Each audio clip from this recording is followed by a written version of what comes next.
Discovery na escola. Neste episódio de Discovery na Escola, examine as múmias de Chinchorro e sonde o leito do lago Titicaca numa expedição junto com pessoas que estão fazendo escavações na América do Sul. Depois explore o elo entre os antigos astrônomos Anasazi e as sentinelas celestes da atualidade. Descubra o que faz com que as pessoas olhem para o céu e fique atento a perguntas, atividades e recursos após cada segmento. Revista Discover, revelando a América do Sul, sentinelas celestes. A seguir, pesquisa e perguntas para debate sobre revista Discover, revelando a América do Sul. Qual é a diferença entre as múmias da praia Chinchorro e as encontradas em outras partes do mundo? Como a agricultura em campos elevados solucionou os problemas agrícolas de Tiahuanaco? Debata a importância do estudo de culturas antigas e da investigação dos motivos do seu desaparecimento. O que podemos aprender com estas civilizações do passado? Discovery na Escola apresenta a revista Discover, revelando a América do Sul. Discovery na escola.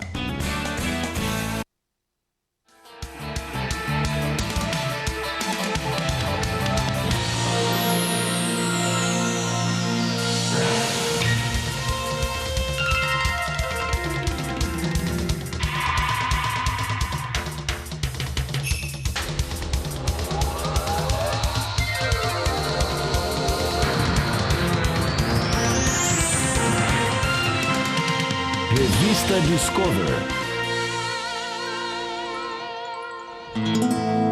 Múmias na areia. É alto verão no Chile setentrional. A praia Chinchorro é popular tanto entre os chilenos quanto entre visitantes do Peru e da Argentina. Mas para os arqueólogos, esta praia é famosa por ter emprestado seu nome a uma das descobertas mais surpreendentes da América do Sul, as múmias mais antigas do mundo. Essas múmias foram encontradas perto da cidade de Arica, no norte do Chile, nas encostas íngremes de onde se descortina a praia Chinchorro, quando uma companhia local de água estava instalando uma tubulação nova. Famílias completas de múmias foram encontradas a apenas poucos centímetros sob a areia. Múmias com rostos moldados, negros, bocas às vezes abertas, como num grito silencioso. Quando os arqueólogos chegaram ao sítio, ficaram atônitos com o número de múmias, cerca de 96, homens, mulheres e crianças, e pasmos com a elaborada preparação do enterro do que pareciam ser apenas pessoas comuns do grupo. Nas demais culturas, a mumificação era uma prática reservada à elite, reis e sacerdotes.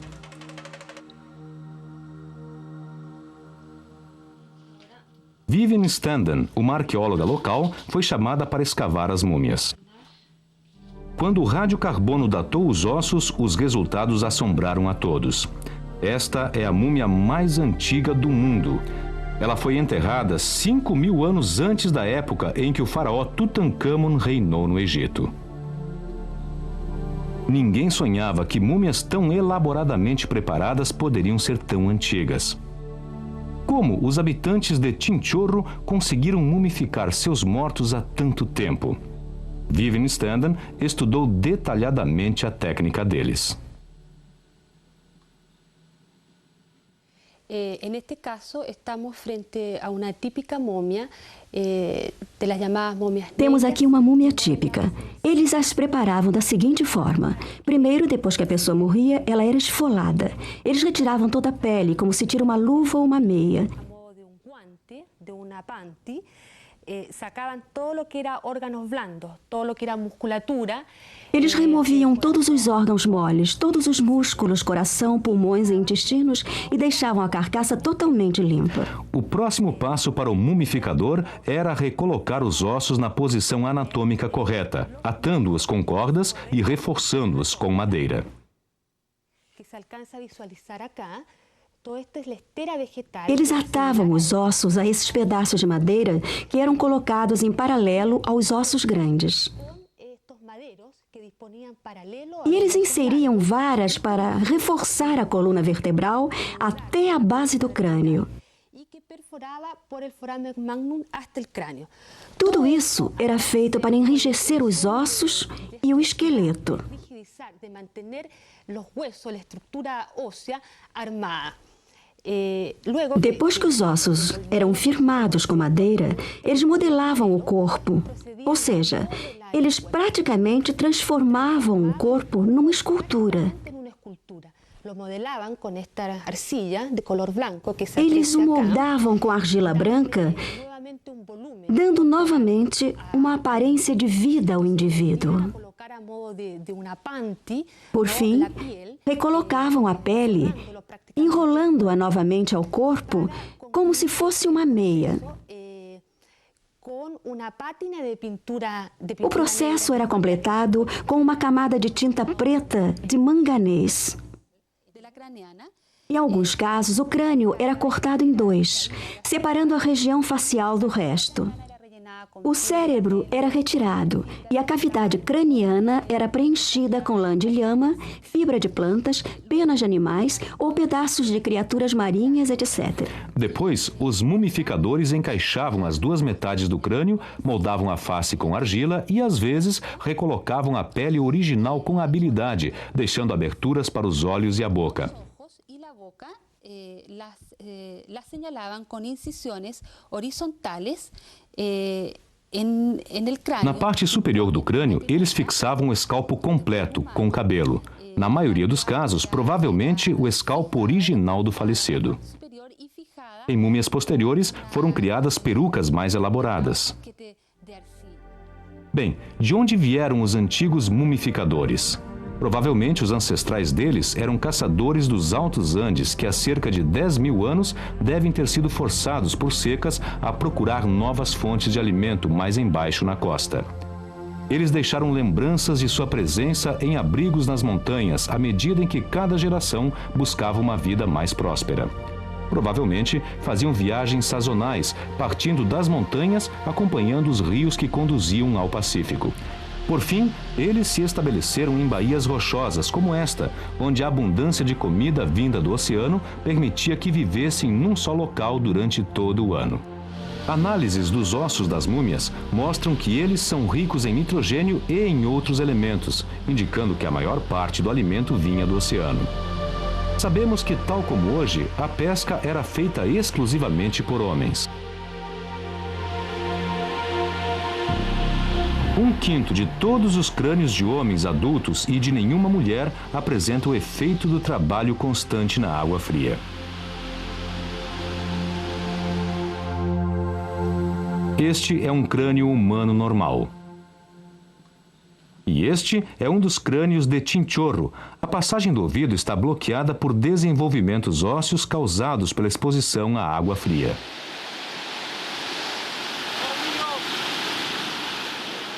As múmias antigas contam outras histórias sobre as vidas de seus donos há muito desaparecidos. A dieta de peixes certamente mantinha os dentes em bom estado. A baixa ingestão de açúcar significava a ausência de cáries, apesar das partículas de areia aplainarem os molares. Os ossos das mulheres de Chinchorro também são reveladores. Quase 1/3 de todas as mulheres adultas sofria de osteoporose, um enfraquecimento dos ossos, provavelmente causado pelos partos constantes e pelo cálcio que eles retiram do organismo. Mas por que as pessoas de Chinchorro foram as primeiras do planeta a mumificar os seus mortos? Um indício é de que quase 25% das múmias são de crianças que morreram com cerca de 1 ano de idade.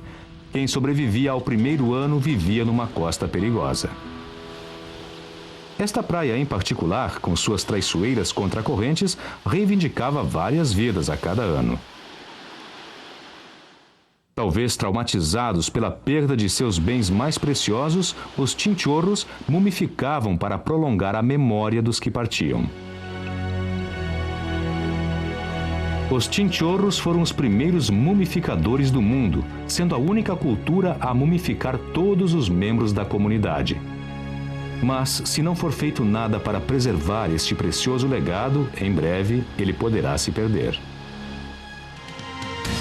Revista Discover. A cidade misteriosa dos Andes. A grande cidade de Tiahuanaco, abandonada há cerca de 1000 anos, fica às margens do desolado lago Titicaca, no alto dos Alpes bolivianos.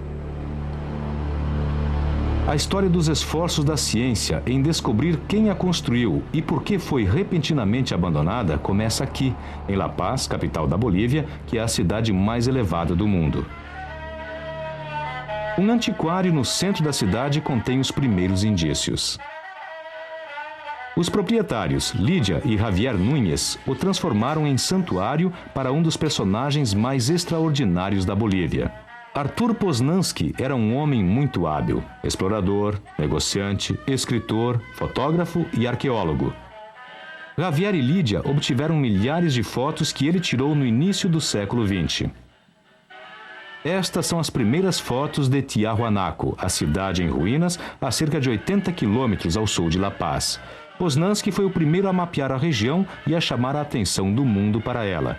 Ele acreditava que era a cidade mais antiga das Américas e o ponto do qual a civilização se difundiu para todos os recantos do continente. Atualmente, ninguém acredita em suas teorias extravagantes, porém, durante muitos anos, a ciência não oferecia nenhuma alternativa racional. O fascínio mítico da cidade é parcialmente explicado por sua localização, numa planície vasta, sujeita a ventanias, desprovida de árvores, a 3.900 metros de altitude, mais elevada do que as montanhas rochosas. Ela fica perto do lago Titicaca, na fronteira do Peru com a Bolívia, uma área com poucos recursos naturais e demasiado elevada para sustentar, além da criação de lhamas, a maioria das atividades. Há anos, arqueólogos e visitantes imaginam como uma vasta cidade pode ter se mantido nesta altitude. De que a sua grande população se alimentava e o que a forçou a abandonar o gigantesco complexo cerimonial. Numa época em que a Europa estava na escuridão da Idade Média, com um número pequeno de edificações de pedra, aqui havia pátios espaçosos e esculturas trazidas de cidades conquistadas a centenas de quilômetros de distância. As edificações cerimoniais encerravam gigantescas imagens entalhadas de deuses que ainda estão sendo escavadas. Todo o núcleo central de Tiahuanaco era rodeado por um fosso, e nessa área viviam a elite, os reis e a corte real, e um outro fosso contornava toda a cidade. Cerca de 50.000 pessoas viveram em Tiahuanaco e um bom número viveu no lado sul da cidade, que se estendia rumo à grande montanha sagrada de Quinçachata. Aquele lado era parte do núcleo sagrado, o núcleo dos templos, o núcleo dos palácios, dos reis e dos nobres, incluindo toda a área que circunda a vila moderna de Tiahuanaco, onde, no período colonial, uma igreja foi erguida sobre uma estrutura sagrada da antiga Tiahuanaco. Na verdade, dentro daquela estrutura, sabemos que há sepulcros, possivelmente o lugar de descanso dos reis de Tiahuanaco.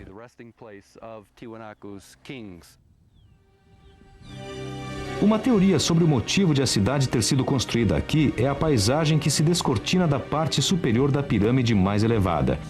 Aqui, e apenas aqui, pode-se ver duas características naturais que ainda são adoradas atualmente pelos povos dos Andes. Numa direção, a montanha sagrada de Illimani. Na outra, as águas do lago Titicaca. A veneração especial desta paisagem pode ter induzido a construção de uma das pirâmides mais elaboradas das Américas. Atualmente, um morro gramado de 15 metros. Escavações revelaram um conjunto de 7 terraços habilmente construídos, um sobre o outro com escadarias gêmeas, conduzindo ao pátio de um templo em nível mais baixo que contém enormes estátuas esculpidas de deuses.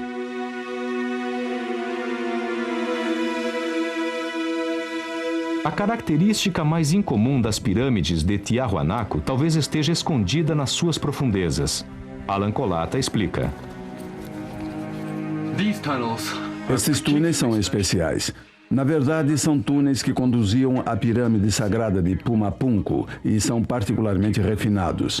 Aqui, o detalhe do trabalho em pedra é notável. É impossível colocar um dedo entre as juntas. Eles fizeram isso apesar dessas pedras nunca serem vistas. Na estação das chuvas pode ter jorrado água por esses túneis. Isso teria feito essa pirâmide sagrada rugir com o barulho da água. A água seria coletada no enorme pátio no topo da pirâmide durante as tempestades e depois desceria por túneis de pedra dentro dela para finalmente jorrar da base. Alan Colata acredita que a pirâmide, com seus canais de água elaborados, foi feita para imitar a forma como a água desce as montanhas sagradas aqui ao redor. Uma forma de apaziguar os deuses e os persuadir a dar a água que dá vida a este planalto elevado e desolado. Este é o objeto que causou mais especulações do que qualquer outra coisa em Tiahuanaco, o Portal do Sol, entalhado num único bloco de pedra. Na verdade, ele é um texto sagrado que fala do poder para controlar o tempo e o ciclo agrícola das estações. Pode-se ver os elementos do calendário solar aqui, nestas faces solares dispostas numa série que representa os meses do ano. A figura central do Portal do Sol é o deus Tunupa, o deus do tempo, da atmosfera, da chuva, do granizo. E, na verdade, com uma das mãos ele segura um arremessador de lanças e com a outra um cetro, representando os raios que fustigam impiedosamente essas planuras. A figura fala do poder da elite, dos reis de Tiahuanaco, no controle da produção agrícola que mantinha o império. Em todos os lugares em que os arqueólogos vasculharam os pastos vazios ao redor das ruínas, encontraram saliências e regos estranhos no solo. Eles comprovam uma antiga forma de agricultura em campos elevados, um sistema totalmente desconhecido para os habitantes atuais. Os dois problemas principais dos fazendeiros, aqui a 4.200 metros de altitude, são as geadas e o solo pobre. Experiências mostraram que o antigo sistema de campos elevados ajudava a solucionar esses dois problemas. E isso porque os canais entre os campos elevados funcionam como gigantescos coletores solares. Durante o dia, a água absorve a radiação solar. Os canais se aquecem.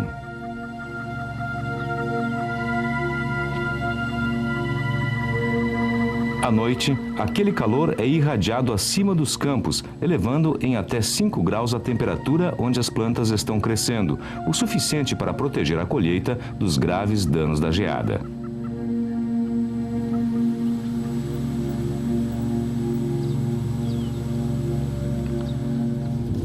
O segundo problema dos fazendeiros era o solo pobre, e novamente os campos elevados desempenhavam uma função engenhosa.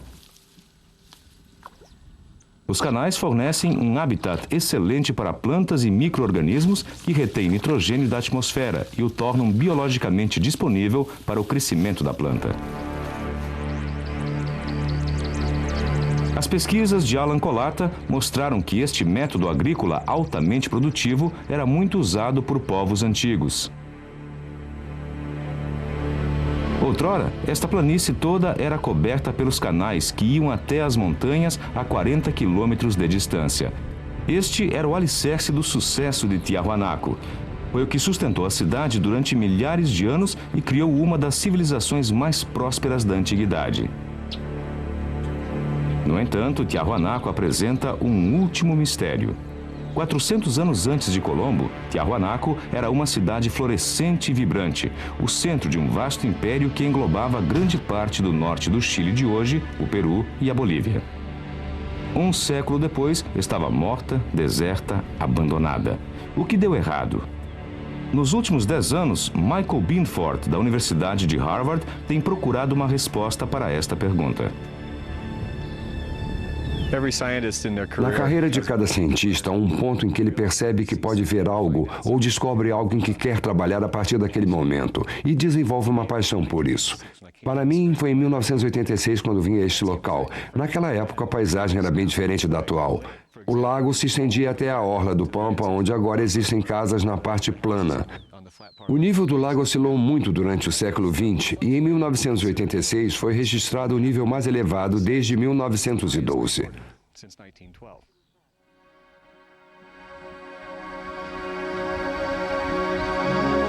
Michael Binford começou a imaginar se a flutuação do nível do lago Titicaca, que ele observava, poderia fornecer indícios para a morte de Tiahuanaco.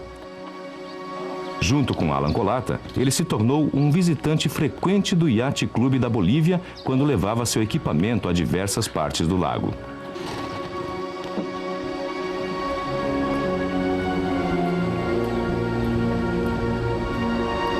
O que ele estava tentando descobrir era se pólens antigos, fragmentos de plantas e algas presos em camadas de lama no fundo do lago, poderiam fornecer um panorama preciso do que ocorrera no passado. Mas para sondar a história do lago, primeiro ele precisava saber a profundidade da água abaixo de seu barco. Essa coisa só lê pés, por isso estamos olhando para algo entre 15 e 17 bem aqui, pés. olha. Pode ser. Mantenha dentro da água, Alan. Mantenha dentro, não arraste. Dentro da água. Segure bem na ponta. A água está fria. Tá bem, lá vamos nós. Temos 17, 16, 14. Na mosca. Tem razão, acertou de novo. A amostra do leito do lago permitirá que Binford leia a história do lago Titicaca de forma bastante detalhada. Agora empurre.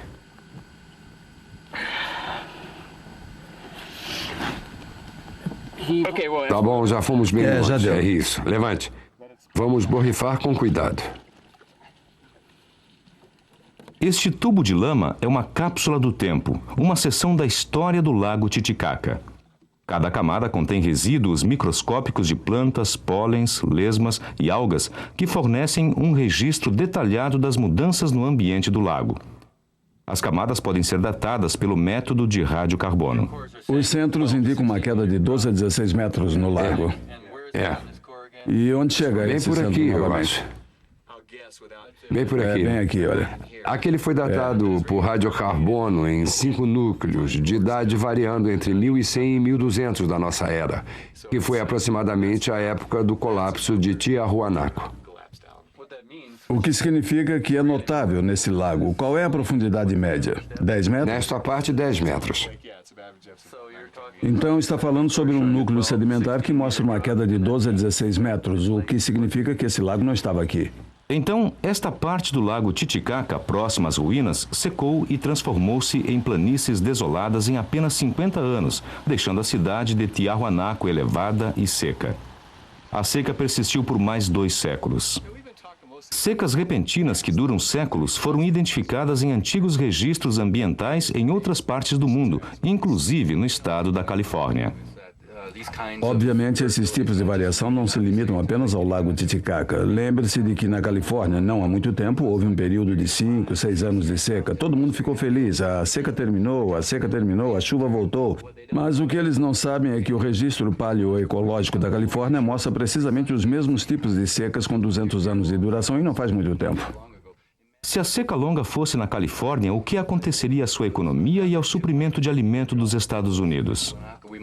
Poderíamos ver uma nova ocorrência do colapso do Império da Califórnia. Em Tiahuanaco, com a intensificação da seca após o ano 1000 d.C., a lâmina d'água diminuiu e os canais que rodeavam os campos elevados secaram. Sem água nos canais, os campos logo se transformaram em poeira, e sem os campos elevados, a cidade de Tiahuanaco não podia sobreviver. Os habitantes se dispersaram em pequenas vilas isoladas para viver vidas que mudaram pouco até os dias de hoje.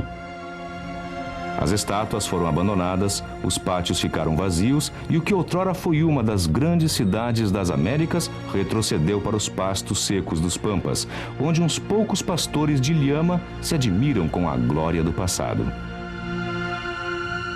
Revista Discover.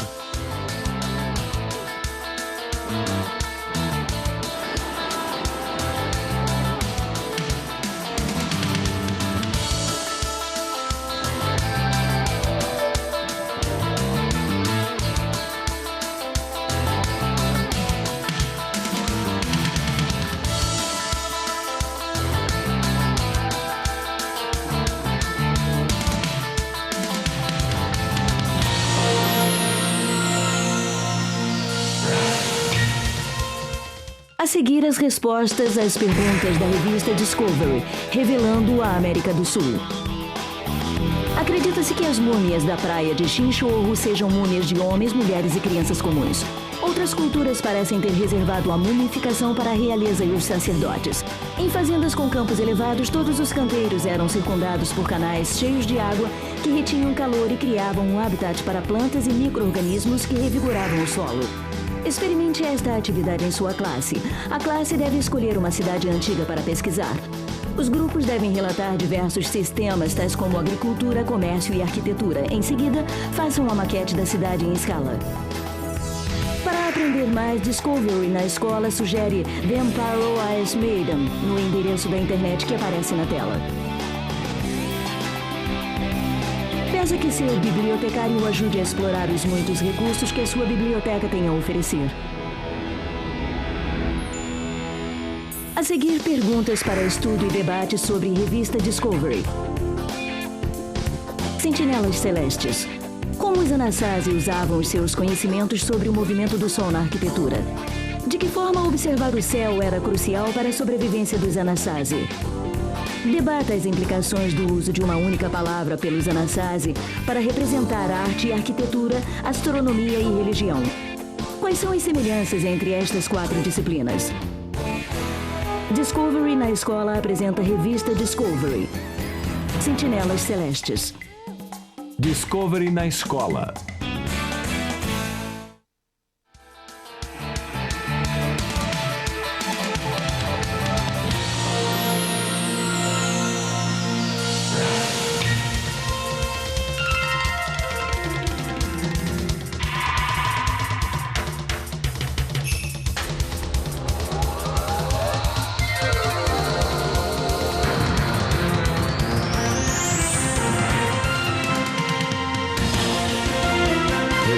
Discover. Sentinelas Celestes. Aqui, no deserto do sudoeste norte-americano, um povo antigo observou o céu pelo menos durante 2000 anos. Os navajos os chamavam de Anasazi, os antigos. Ninguém sabe como eles se autodenominavam. Os Anasazi do Canyon Chaco desenvolveram uma cultura próspera enquanto viveram aqui. Começaram a construir grandes casas lá pelo século X da nossa era. Porém, em meados do século XII, haviam partido e não sabemos exatamente por quê. Enquanto isso, a influência deles se difundiu por um raio de mais de 160 quilômetros. Nas ruínas do Canyon Chaco, pode-se ver evidências da habilidade deles como artesãos, arquitetos, construtores e astrônomos.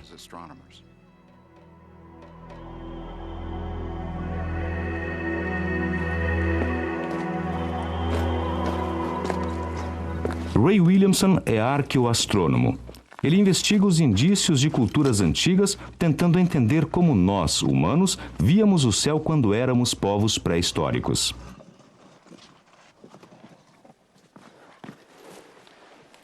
Em 21 de junho de 1979, Williamson fez uma descoberta inovadora. Aqui, numa garganta remota, Williamson encontrou estes anéis e espirais curiosos, entalhados nas paredes desta saliência rochosa. Ele suspeitava que poderia estar vendo um calendário antigo.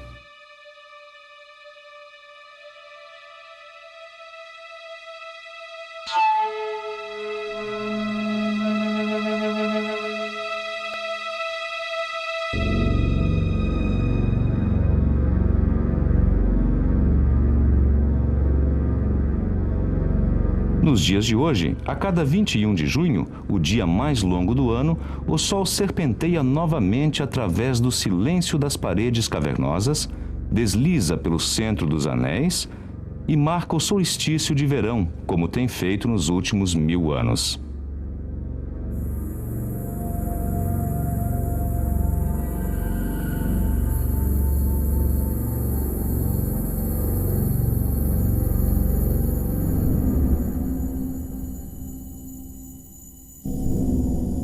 Será que esta estranha cobra de luz pode ser realmente um calendário? Ou será que este símbolo de serpente de sol é apenas parte da arte e da religião deste povo antigo? Enquanto o Sol engolfa outro pictograma, Williamson acredita que encontrou mais evidências da antiga observação do céu.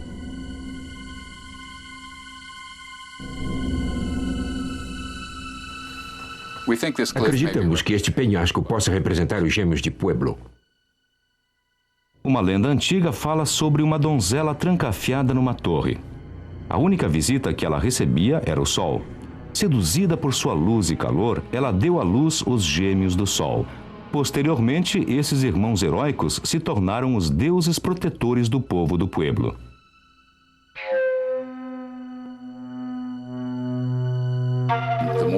Quanto mais pudermos entender como outros povos compreendiam o céu, acho que nos compreenderemos mais como seres humanos.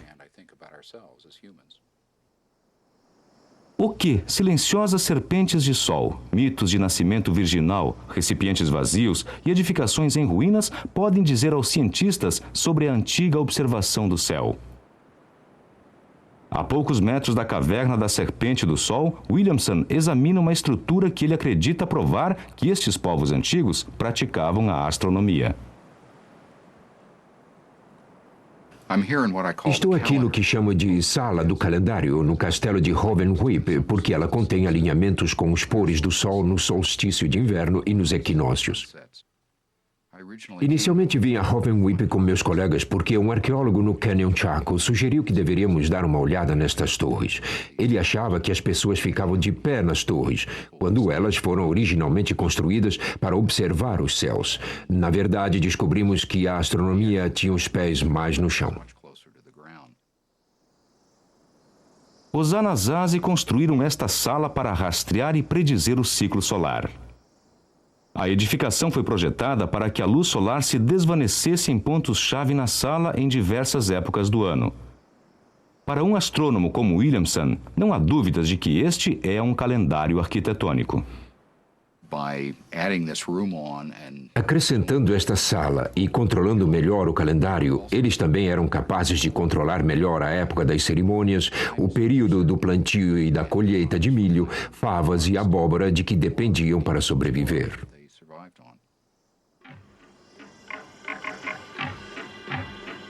Próximo do ano 1000, enquanto a Europa ainda estava na Idade Média, os Anasazi construíram 13 cidades que abrigavam cerca de 6.000 habitantes agrupados no Canyon Chaco. A mais impressionante das cidades tem mais de 650 aposentos dispostos num complexo domiciliar semicircular com mais de 5 andares.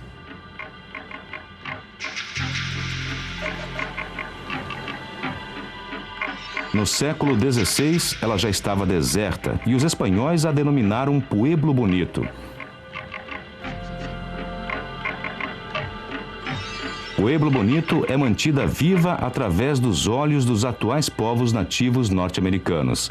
Na arte e nas cerimônias deles, os cientistas buscam mais indícios sobre a antiga observação do céu. Enquanto trabalho nisto, quase que posso ouvir as músicas deles quando realizar uma cerimônia.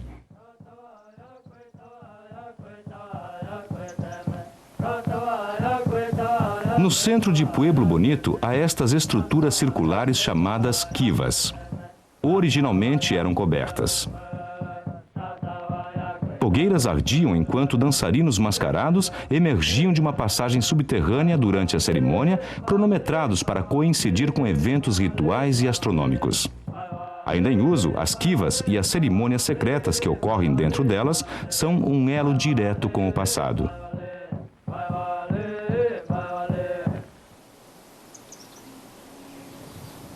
Os nativos norte-americanos veem estas ruínas desertas como locais sagrados.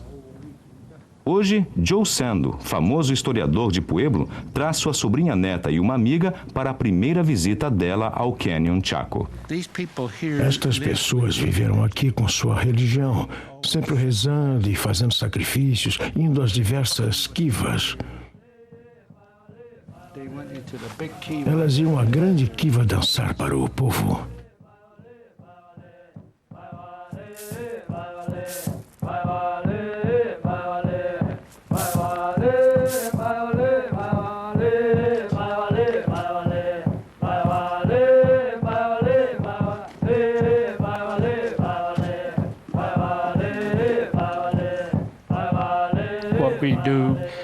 O que fazemos é pedir que os espíritos dos nossos ancestrais nos abençoem, nos dando chuva.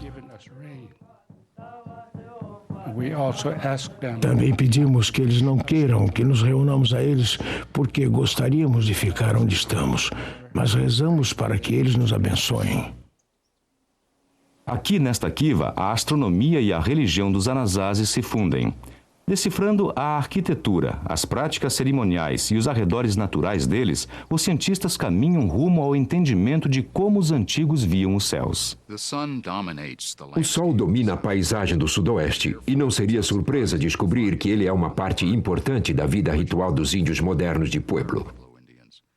Acreditamos que ele também foi uma parte importante da vida dos Anasazi, como evidenciado pela arquitetura que vemos aqui. Esta kiva, a maior já encontrada, é a Casa Rinconada. Foi construída aproximadamente na época em que os europeus partiram pela primeira vez para as cruzadas. Descobrimos o centro desta kiva usando este instrumento topográfico. Mas pode-se encontrar o centro da kiva estalando os dedos e ouvindo o eco. A kiva foi construída cuidadosamente. Na verdade, Williamson descobriu que a kiva está alinhada na direção norte-sul, um alinhamento quase perfeito. Williamson também calculou que toda a cidade de Pueblo Bonito, que fica próxima, era orientada pelos pontos da bússola. Como Pueblo Bonito está orientada para o sul e os muros ao norte são altos, ela deve ter sido um excelente coletor solar, permitindo que a luz do sol aquecesse Pueblo durante o dia, tornando-a cálida no inverno. No verão, os maciços muros de pedra tornavam as dependências setentrionais frias. Pueblo Bonito era muito confortável para se viver. Sem instrumentos topográficos ou mesmo uma bússola, como os Anasazi conseguiram um alinhamento solar tão preciso? Acho que os Anasazi podem ter usado a projeção da sombra com uma vara para determinar o norte verdadeiro. Primeiro, eles escolheram uma sombra de manhã. Depois, à tarde, pegaram uma sombra de comprimento igual. Então, dividiram ao meio a linha entre essas duas sombras. Depois, desenhando uma linha entre a vara e esse ponto de bissecção, encontraram o norte verdadeiro. Os acadêmicos acham que os Anasazi construíram esta kiva como uma espécie de modelo de seu cosmo para marcar os períodos do firmamento. Algumas partes da kiva estão em ruínas, talvez afetando a penetração da luz solar. Mas hoje, o trajeto do Sol é orientado pela janela nordeste da Casa Rinconada. Ele se desloca pela parede ocidental para este nicho grande, onde há 1000 anos, oferendas de turquesa e milho talvez estivessem aqui para o saudar. Novamente, a kiva age como um palco onde a astronomia e a religião são atrizes inseparáveis. O que tornou os Anasazi astrônomos tão precisos? Esta paisagem pode conter a resposta. No topo de uma montanha, no Colorado, durante o nascer do sol, no solstício de verão, o astrônomo Kim Malville fez algumas alegações controvertidas. Ele acredita que este local, Chimney Rock, seja uma espécie de Monte Palomar pré-histórico. Eles provavelmente utilizavam esse local específico onde estamos hoje como uma estação de observação do calendário por causa do horizonte majestoso, distante e irregular, que dava a eles um calendário de horizonte no qual o Sol se elevava acima de características irregulares e pontudas em diversas épocas do ano. Provavelmente aquele calendário era um dispositivo necessário para um centro de peregrinação ao qual as pessoas convergeriam em determinados dias do ano. Segundo Malville, os Anasazi vinham aqui para celebrar eventos de observação do céu. Com a datação precisa de 3 anéis destas balizas como sendo o ano 1076, Malville especula que os Anasazi completaram a construção desta comunidade porque haviam previsto eventos celestiais incomuns. Os eventos astronômicos mais impressionantes que eles devem ter sido capazes de prever devem ter sido os eclipses da Lua, dos quais 35 provavelmente ocorreram na época em que Chaco florescia.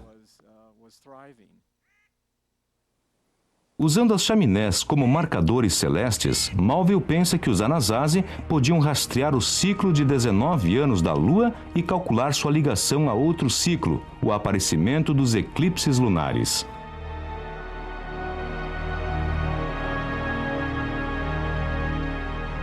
Prever eclipses seria um feito espetacular para um povo que ainda não desenvolvera a escrita. Entretanto, ainda não há evidências suficientes para comprovar esta teoria. Que outros motivos levariam os Anasazi a observar o céu? Se pensarmos em viver num lugar como esta garganta, a nossa sobrevivência depende da nossa habilidade em conhecer a ligação entre as estrelas, o Sol e as coisas que ocorrem na Terra. Assim, deve haver meios confiáveis de manter um calendário, o que é feito observando-se o Sol e observando as estrelas, além de observar a Terra. Para os antigos, observar o céu significava sobrevivência, quando plantar, quando esperar estações secas, quando colher milho e grãos. Atualmente, as cidades Anasazi não são mais habitadas, o que desencadeia a popular pergunta mitológica: para onde foram os Anasazi? Na verdade, além de o espírito deles impregnar a paisagem, seus descendentes ainda vivem na região. Então, talvez a melhor pergunta seja: como eles continuam a sobreviver nesta terra e o que podemos aprender com eles sobre o céu? Petute Gilbert, do Conselho Tribal de Acoma. Em todo o período de tempo em que vivemos nesta mesma região, mais de 10 mil anos, temos feito as mesmas observações.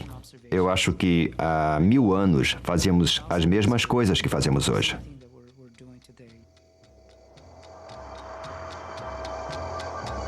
O pueblo de Acoma, também conhecido como Sky City, no Novo México, alega ser a cidade continuamente habitada mais antiga da América. Steve Juanico é membro do Clã do Sol.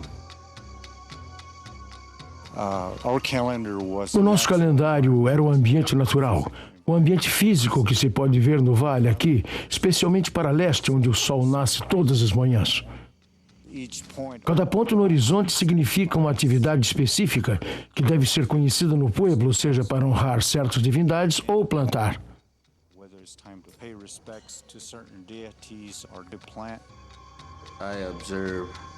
Eu observo a lua, o crescente, o anel lunar e a predominância do vento vindo da direção leste nesta área. Observar o céu é vital para a sobrevivência aqui. Os calendários solares ajudam os fazendeiros a cronometrar o plantio do milho de forma precisa para evitar as geadas fatais. O céu e a terra impregnam literalmente a arte dos povos de Pueblo. As irmãs Emma e Dolores Lewis trituram fragmentos de cerâmica antiga, fundindo-os a seus próprios potes, unindo fisicamente o antigo ao novo. Todos aqueles são fragmentos de nossa cerâmica ancestral. E a sensação é boa, porque eles ainda têm alma.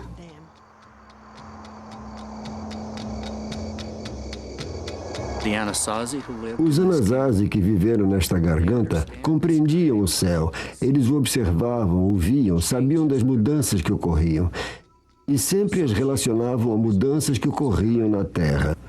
Não é só o céu, não é só a Terra, é sempre o todo. Na língua do pueblo, não existem palavras separadas para arte, arquitetura, ciência ou religião. Todas estão urdidas num só pano, o tecido da vida. À medida em que os cientistas continuam a desemaranhar essas linhas, tentando entender como os povos antigos viam o céu, as respostas que procuram podem ser encontradas na própria luz do sol, e onde o céu encontra a terra.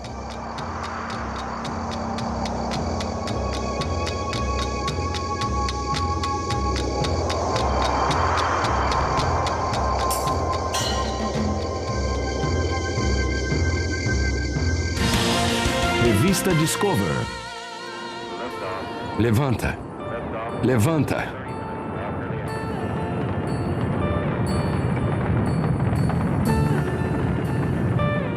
A astronomia. Talvez seja a ciência mais antiga do mundo e talvez seja a força de conexão que nos ligue à Idade da Pedra. Buscando todas as linhas comuns, o astrônomo Anthony Aveni faz uma comparação com o céu antigo pela observação do nosso.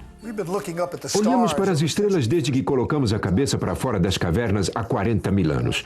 A razão de termos feito isso naquela época foi a mesma pela qual os astrofísicos fazem isso hoje para criar ordem onde havia caos. Por que olhar para o céu? Porque o céu nos apresenta ciclos regulares, aparições e desaparições regulares do Sol, da Lua, das estrelas, sempre na hora certa. É claro que a aferição destas coisas mudou. A nossa precisão pode ter sido alterada, mas o resultado é o mesmo: ordem onde haveria caos.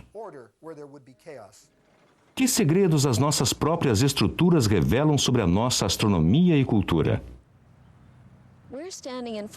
Estamos diante do Observatório Astronômico da Universidade de Brown. Se algum dia esse fosse o único registro da civilização norte-americana, daqui a 5.000 anos um arqueólogo seria capaz de dizer que os norte-americanos, tal como os antigos Anasazi e os maias, observavam o céu. Entretanto, desta vez há uma máquina lá dentro. Há um telescópio giratório que enfoca todas as partes do céu. A rotação do telescópio determina a forma circular da cúpula que vemos aqui também. A observação ditou a forma da arquitetura. A nossa tecnologia e os nossos problemas modernos estão moldando as questões que os futuros astrônomos irão explorar. Estou muito interessado na curvatura dimensional mais elevada do espaço. Acho que há muito mais lá fora do que apenas as 3 dimensões que podemos perceber no nosso dia a dia. Acho que o que mais me interessa são os buracos negros e os locais sobre os quais não se tem nenhuma informação, onde não há nenhuma lei ditando o que pode ou o que não pode ocorrer. Sempre tive este sonho de ir ao espaço. Sou atraída pelas estrelas para ter uma visão do futuro. É incrível pensar que milhões de pessoas antes de nós consideraram as mesmas coisas que passam pelas nossas mentes quando olhamos para o céu. Se nos despojarmos das predisposições da cultura e do tempo que nos distanciam dos nossos precursores astronômicos, que impulso humano básico nos une a eles? A descoberta é o vínculo entre nós e os antigos, e a descoberta ocorre quando se encontra uma semelhança oculta entre duas coisas muito diferentes. Newton e a maçã. O movimento de queda da maçã rumo à Terra e o movimento da Lua ao redor da Terra estão conectados pela gravidade. Esta foi a descoberta de Newton. Um astrônomo maia descobriu que o movimento de Vênus no céu estava conectado à ressurreição de seu Deus. Assim como a mitologia maia, que transporta homens e deuses ao reino celestial, nós também usamos a nossa criatividade para alcançar o céu. Naquela época e hoje, a chave das descobertas é a imaginação humana.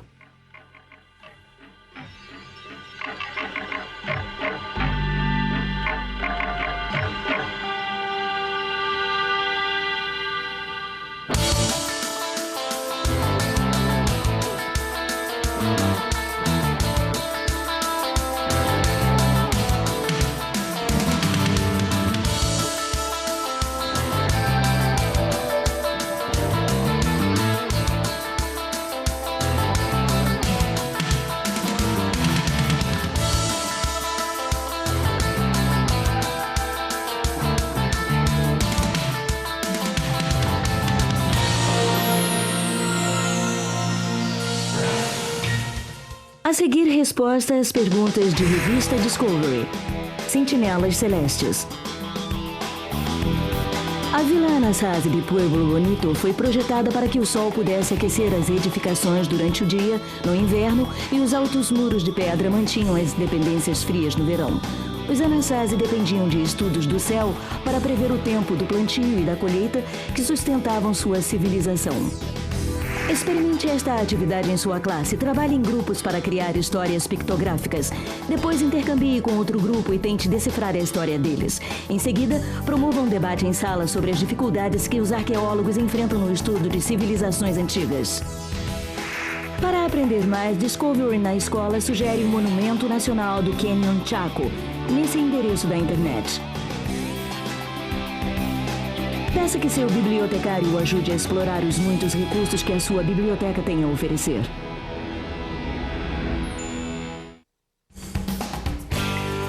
Versão brasileira Sincrovídeo.